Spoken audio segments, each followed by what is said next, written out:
Okay, so this is the solution to your problem, I hope.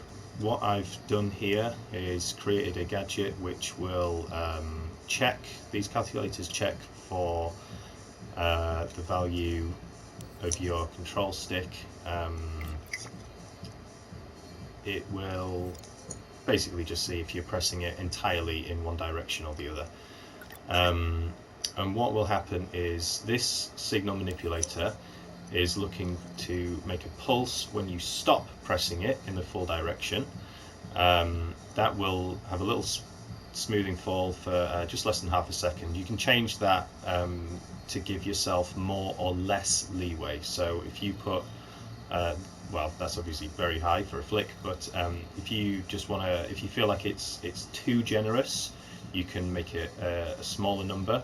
If you feel like it's not generous enough, you can make it a bigger number, just to give you a bit more time to do the flick in the other direction.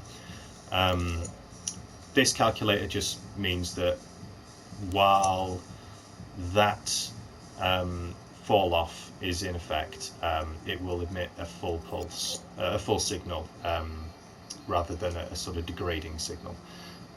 So that goes into the first port of an AND gate, and for the second part of it, it uses the same signals here, but instead of looking for when you release, this signal manipulator is just for it will pulse on when you first press fully in that direction, in any direction.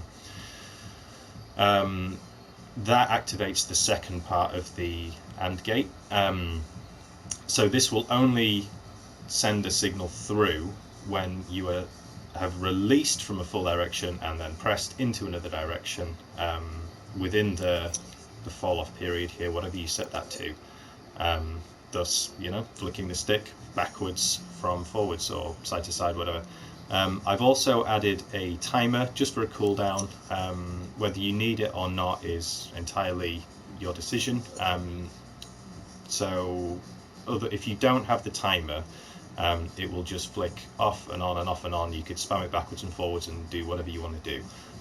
It doesn't have to be a timer, it could be anything else. It could be a variable, it could be another calculator, it could be anything that you add into this gate or use later on. But I just put this in here as an example. If you don't want to use that, then you can just delete it, but remember, please, it will leave the input C in there with 3 ports, so remember to put that back down to 2 ports, otherwise the C will never have any signal and it will never activate the AND gate. So if you're getting rid of the cooldown timer I've put on, set the ports back to 2. Anyway, so what that will do, you can just plug your left stick or right stick straight into the gadget, and then it will send a pulse out of it when you have flicked the stick. So just to demonstrate that, I'll add just a pretty simple little color change to this guy. We should do it. Oops.